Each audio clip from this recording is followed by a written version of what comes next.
Messire Jacopo est en grande discussion avec des habitants de la belle ville de Sienne, en Italie. On veut le pousser à prendre part au nouveau gouvernement qui va s'installer à la place de l'ancien dont on ne veut plus.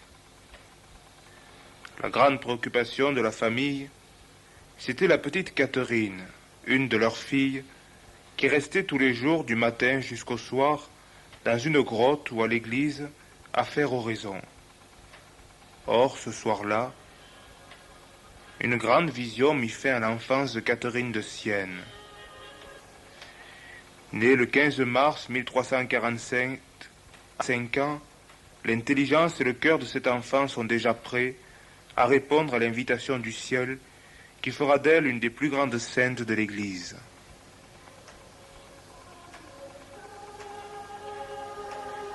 On se prépare pour la fête du Palio, une des plus populaires d'Italie. On met ses plus beaux atours. Tout le monde admire les cheveux de Catherine. Mais elle, le monde m'attire avec ses fausses joies. Voilà mes cheveux, ô mon Jésus. Voilà la preuve que je veux n'appartenir qu'à vous seul. Je suis faible et sans défense. Vous êtes ma force et ma protection.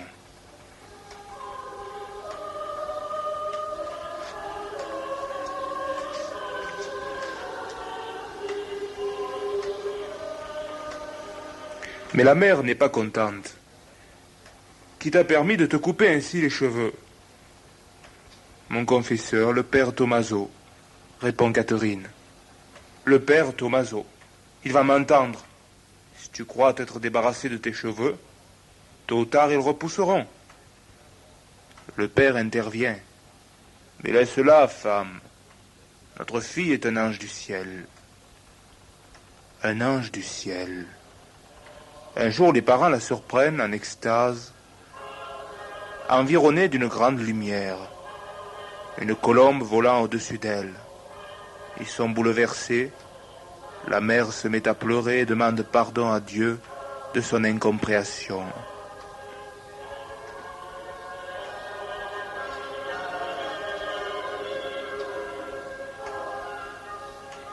Un jour, Catherine a une vision. Elle voit Saint François, Saint Benoît, Saint Augustin et Saint Dominique lui apparaître. Et elle entend une voix qui dit « Ne crains rien, ma très douce fille, car selon ton désir, tu revêtiras un jour l'habit de dominicaine. »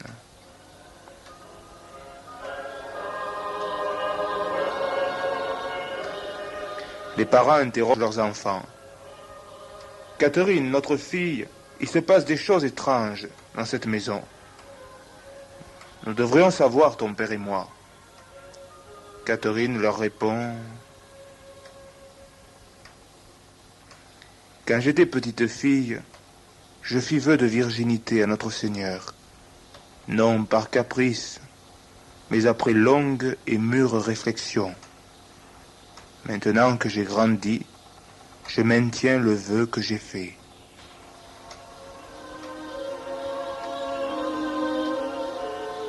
À 16 ans, guérie miraculeusement d'une maladie très grave, Catherine obtient de ses parents et des pères dominicains de pouvoir revêtir l'habit de Saint-Dominique. Elle ne connaît pas encore la grande mission que Dieu lui réserve pour la paix de l'Italie et le triomphe de la Sainte Église de Dieu. Durant 3 ans, elle restera chez ses parents, vivant dans le jeûne, la prière et la pénitence.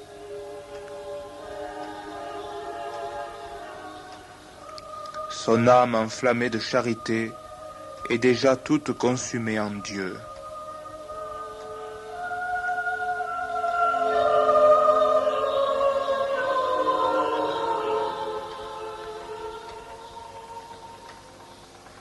À Sienne, on se moqua d'elle. On l'insulta sur son passage. Les gens ne comprenaient pas qu'on préfère la solitude avec Dieu au plaisir de la vie. Le démon vient souvent la tenter. Catherine, pourquoi insister? Fais comme tout le monde. Tu es si belle et si jeune. Que fais-tu enfermée entre ces quatre murs? Allons, viens, tu seras heureuse. Viens, viens. Mon Dieu, où êtes-vous? Jésus, Jésus. Jésus, Jésus, mon très doux Seigneur. Où étiez-vous quand mon cœur était rempli de tant d'angoisse et parcouru par la tempête des passions? Et un jour une voix lui répondit, j'étais dans ton cœur même, ma fille. Je n'abandonne jamais ceux qui ne s'éloignent pas de moi.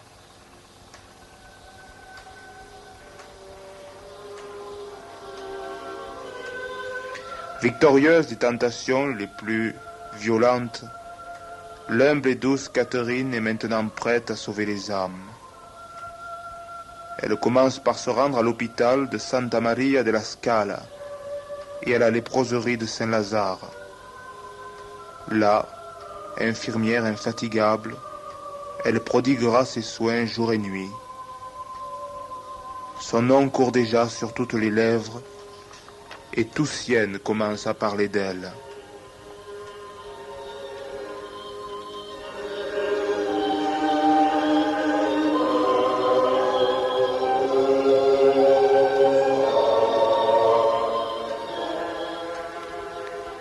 La calomnie ne tarde pas à s'abattre sur elle. Si c'est une sainte, pourquoi ne s'enferme-t-elle pas dans un couvent? Au contraire, elle est toujours à se promener seule, même la nuit. C'est vous, Palmérina, qui parlez ainsi, vous que Catherine a soigné alors que personne ne s'occupait de vous. C'est cela votre reconnaissance? Vous devriez avoir honte. Catherine finit par être convoquée chez la supérieure. Sœur Catherine, on vous soupçonne d'actions infâmes. Beaucoup disent que vous êtes indigne de porter l'habit sacré des dominicaines. En présence de Dieu et au nom de la sainte obéissance, prouvez-nous votre innocence. Ma mère, par la grâce du Très-Haut, et avec l'aide de sa très sainte mère, la Vierge Marie, et sans aucun mérite de ma part, je vous assure que j'ai toujours été une fidèle épouse du Christ.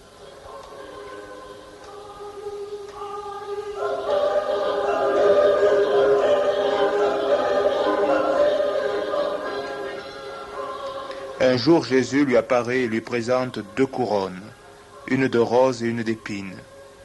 Il lui demande laquelle elle choisit, et Catherine répond « Je désire vivre conformément à votre passion. » Et elle prend la couronne d'épines.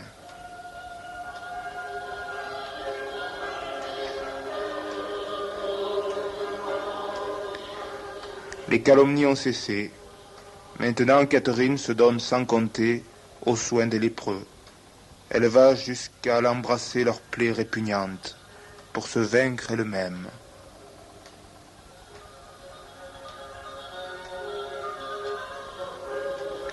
Après ces années de pénitences austères et de charité héroïque, Catherine est prête pour sa grande mission.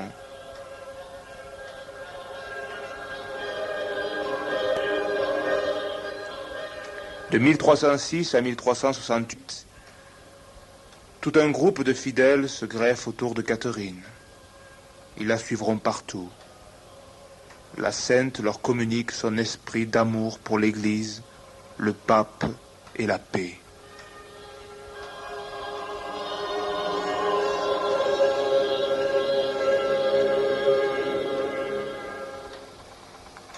« 1370. Première année de la vie publique de Catherine. La fascination qu'elle exerce est telle qu'elle réussit à convertir même les pécheurs les plus obstinés.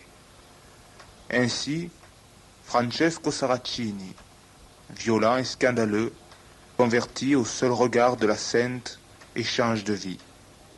Toute la ville est inondée d'une pluie de grâce. Un jour, elle réussit à convertir 2 condamnés à mort, qui allaient mourir impénitents. On entend murmurer « Ne craignez point, aujourd'hui même vous serez avec Jésus au paradis. »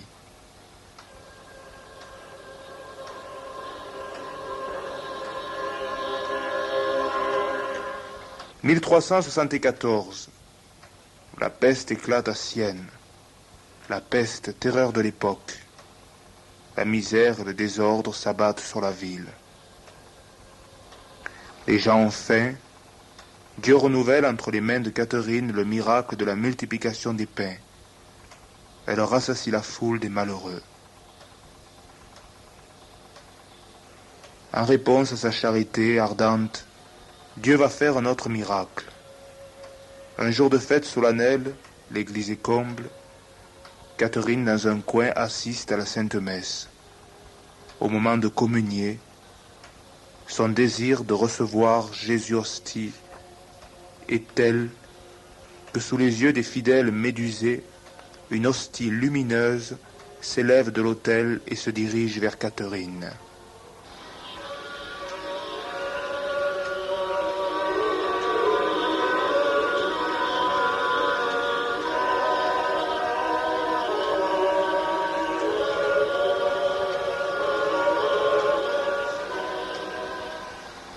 « 1370. Le pape a dû quitter Rome à cause des désordres de la ville pour s'installer en Avignon. Toute la chrétienté souffre de cette situation. Rome, la ville de Saint-Pierre et Saint-Paul, siège du vicaire du Christ, est abandonnée.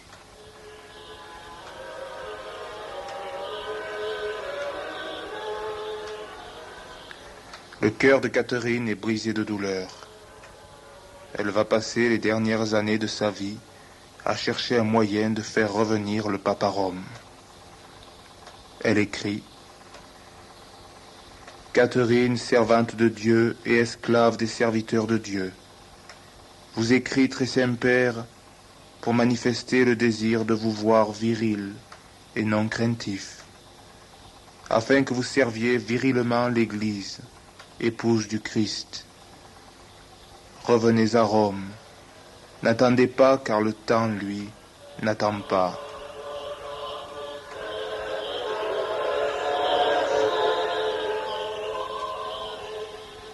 Mais qui est cette téméraire qui ose parler ainsi au pape? C'est, paraît-il, une sainte. Elle a des visions. Il paraît qu'elle ne mange rien depuis des années.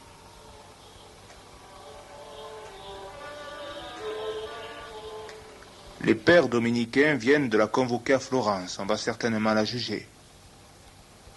21 mai 1374 à Florence, dans la salle du chapitre de Sainte-Marie Nouvelle. Catherine Benincasa a osé critiquer le gouvernement de notre Saint-Père le Pape Grégoire XI. Elle s'entoure d'un groupe de fidèles qu'elle incite à réformer l'Église et le clergé. Les chefs d'accusation sont plus que suffisants. Mais après les délibérations, le tribunal conclut: nous déclarons Catherine Benincasa innocente, fille dévote de notre Sainte Mère l'Église et religieuse tertiaire exemplaire.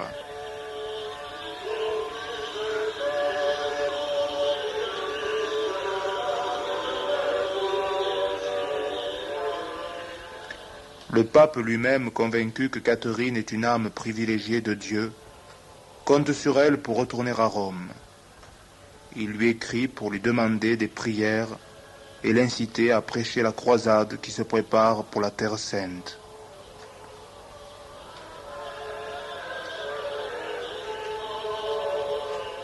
Un jour, sa mère vient rejoindre le groupe des fidèles qui entourent Catherine.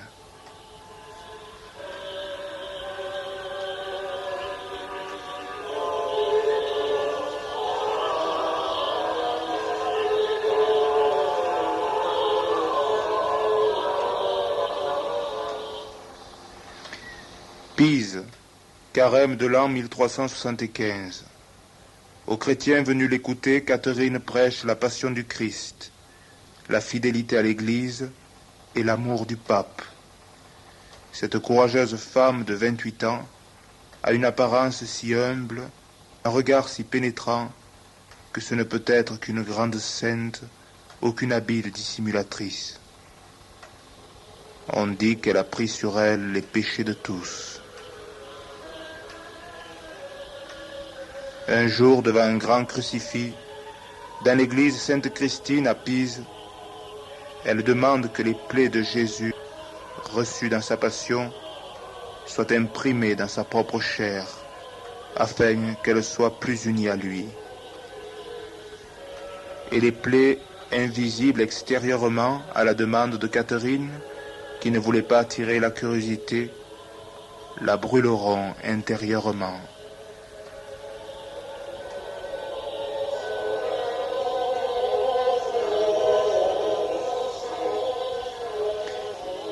Épuisée par ses souffrances et ses prédications, elle poursuit sa mission. Sœur Catherine, reposez-vous un peu. Non, non, allons, pour la gloire de mon Seigneur. Elle s'efforça d'empêcher que plusieurs villes d'Italie ne s'unissent contre le pape, ainsi Lucques et Florence.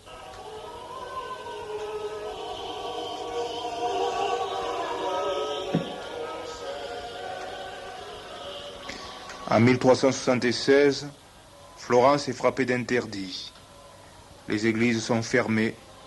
Tout commerce est prohibé par arrêt pontifical.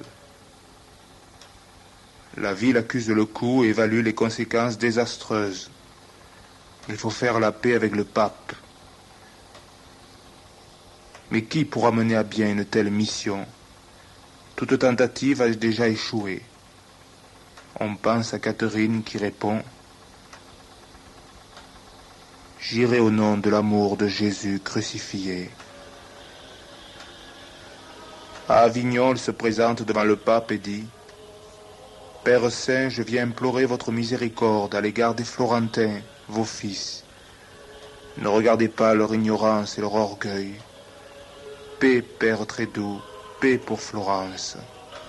Le pape répond: Ma fille, je remets cette paix entre vos mains.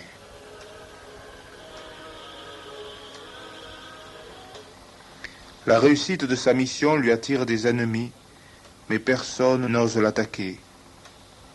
Et Catherine continue d'inciter le pape à revenir à Rome.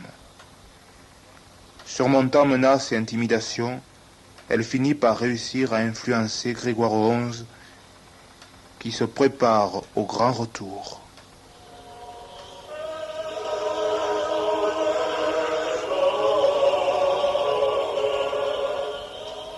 Il fait préparer en secret une galère sur le Rhône.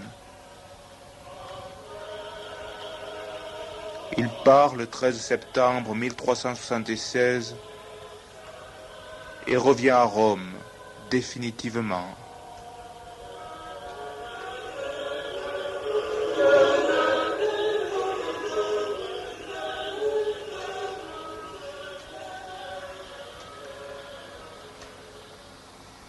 Grégoire XI, un pape français, plein de puissance et de gloire, élevé au milieu de la cour avignonnaise, sous la protection des plus puissants rois européens, revient dans une Rome qu'il n'a jamais vue, dans une ville pleine de désordre et de misère, mais dans son cœur résonne la voix de Catherine. Confiez-vous dans la prière de tant de serviteurs de Dieu qui prient pour vous. Très Saint Père, je vous offre 1000 fois ma pauvre vie.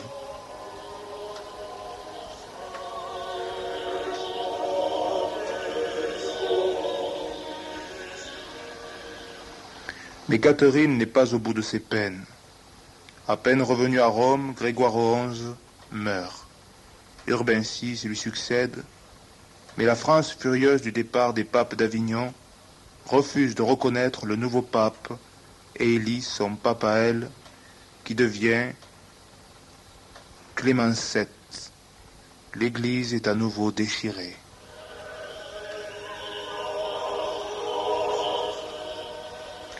Sainte Catherine s'offre alors comme victime d'expiation.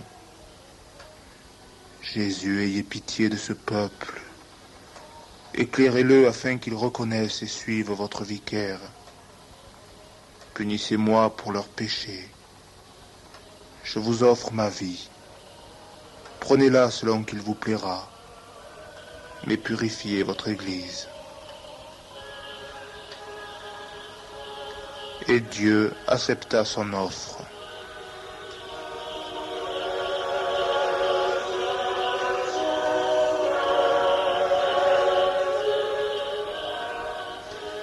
Mon Dieu, Maître bon, amour très doux, je vous offre de nouveau ma vie pour la Sainte Église.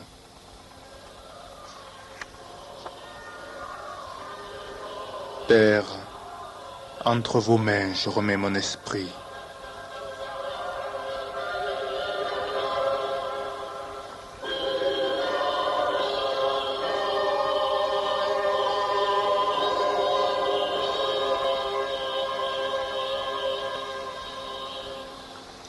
Au nom de Jésus crucifié et de Marie très douce, moi, Catherine, servante et esclave des serviteurs de Jésus-Christ, vous écris avec le désir de vous voir et avec une vraie reconnaissance à cause de la bonté de Dieu. C'est pourquoi je vous supplie de ne pas perdre le bien suprême. Demeurez dans la sainte et douce affection de Dieu, Jésus douceur, Jésus amour.